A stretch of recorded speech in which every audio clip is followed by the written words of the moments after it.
आखिर क्यों bad blood 2024 में सोलो सिकोआ को रोमन रेंस ने पिन करके हराया। आखिर क्यों सोलो सिकोआ को इतना कमज़ोर दिखाया गया, जानेंगे इसके पीछे का असली सच। तो वीडियो को पूरा ज़रूर देखिएगा दोस्तों। Welcome back to wrestling justice. और इस वीडियो में हम बात करने वाले हैं WWE के fake tribal chief solo Sikoa के डाउनफॉल के बारे में कि आखिर कैसे WWE ने उन्हें एक समय पर इतना तगड़ा पुश दिया और फिर बैड ब्लड में जब रोमन और जिमी उन्हें मारा तो दुम दबा के भाग खड़े हुए। तो इसके पीछे का क्या रीज़न है, सोलो सिकोआ को क्यों इतना कमज़ोर दिखाया जा रहा है। तो दोस्तों इसके पीछे का एक कारण नहीं है, कई सारे रीज़न्स है, बहुत सारे रीज़न्स है जो मैं आपको एक्सप्लेन करना चाहता हूँ।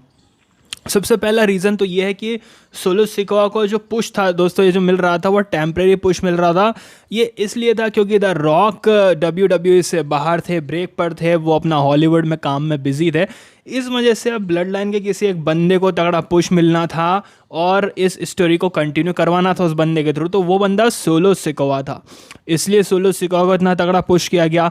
फिर हमने देखा कि समर स्लैम में भी सोलो सिकोआ हारे थे, उसके बाद फिर स्मैकडाउन में भी सोलो सिकोआ हारे undisputed championship match Cody Rhodes के हाथों क्लीन। देन फिर रोमन रेंस ने भी बैड ब्लड में पिन करके हरा दिया सोलो सिकोआ को। तो रोमन रेंस का सोलो सिकोआ को पिन करना एक इस बात का इशारा था कि जो सोलो सिकोआ है और जो रोमन रेंस है, इन दोनों के बीच में रोमन रेंस एक बेटर रेसलर है, बेटर बंदा है।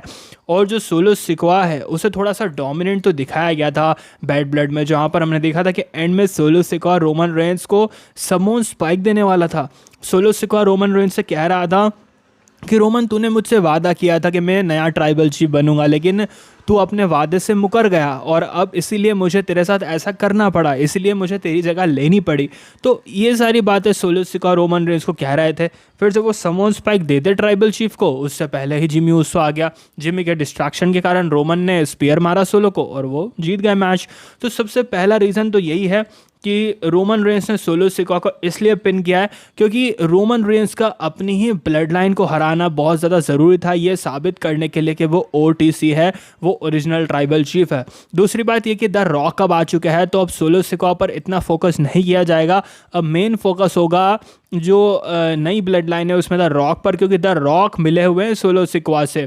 ये सब द रॉक का प्लान था, सोलो सिकोआ का हिल टर्न करवाना, सोलो सिकोआ को नया ट्राइबल चीफ बनवाना, ये सारा जो आइडिया था वो द रॉक का था।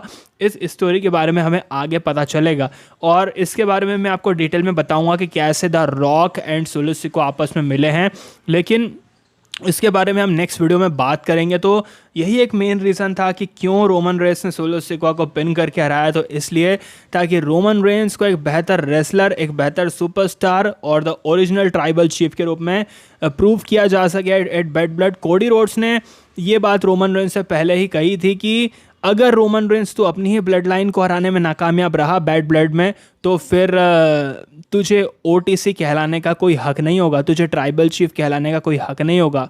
तो ट्राइबल चीफ बना रहा विदाउट अ ट्राइब, ओके, तो तेरे पास अब टाइटल भी नहीं है, कुछ नहीं है। तो कोडी ने बैड ब्लड से पहले रोमन को ये बातें साफ कही थी और इसीलिए कोडी ने रोमन का साथ दिया ताकि वो ब्लड लाइन को हराकर, जो फेक ब्लड लाइन है उसे हराकर खुद को OTC के रूप में साबित कर सके। तो दोस्तों ये एक बहुत ही ज़्यादा लॉन्ग टर्म स्टोरी टेलिंग है और एक प्योर लेवल का सिनेमा है जिसे देखने में बहुत मज़ा आता है, बहुत एंटरटेन होते हैं हम सभी fans.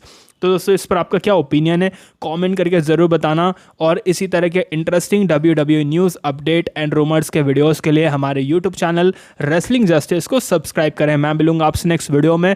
Believe in God and thanks for watching दोस्तों।